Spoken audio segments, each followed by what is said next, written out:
নিজের কাজ, ব্যক্তিগত অনুভূতি কিংবা জীবনের নানা মুহূর্ত সবই ভক্তদের সঙ্গে ভাগ করে নেন নিয়মিত।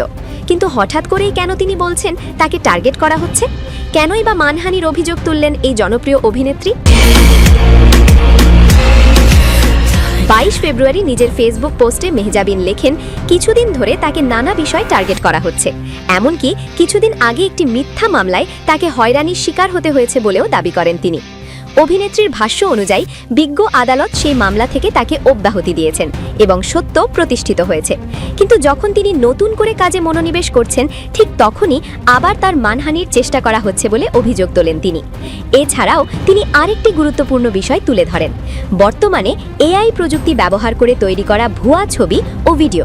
তার দাবি, এই ধরনের কন্টেন্টের কারণে তার মতো অনেক শিল্পীকেই বিব্রতকর পরিস্থিতিতে পড়তে হচ্ছে।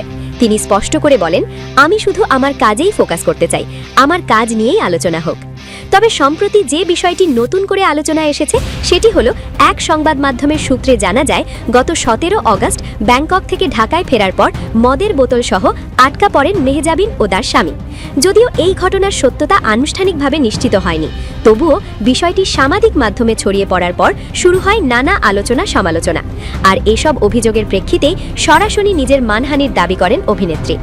এই পোস্টের পর ভক্তদের মধ্যে দেখা গেছে মিশ্র প্রতিক্রিয়া। অনেকেই বলছেন একজন জনপ্রিয় তারকাকে উদ্দেশ্য প্রণোদিতভাবে হেয় করা হচ্ছে, আবার কেউ কেউ বলছেন অভিযোগ উঠেছে যখন, তখন সুষ্ঠু তদন্ত হওয়াটাই উচিত। সামাজিক মাধ্যমে চলছে পক্ষে বিপক্ষে বিতর্ক। তারকা জীবনে আলো যেমন থাকে, তেমনি থাকে ছায়াও।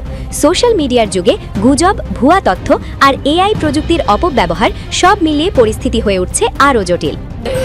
And I'm bad like the Barbie. I'm a doll, but I still wanna party. Pink felt like I'm ready to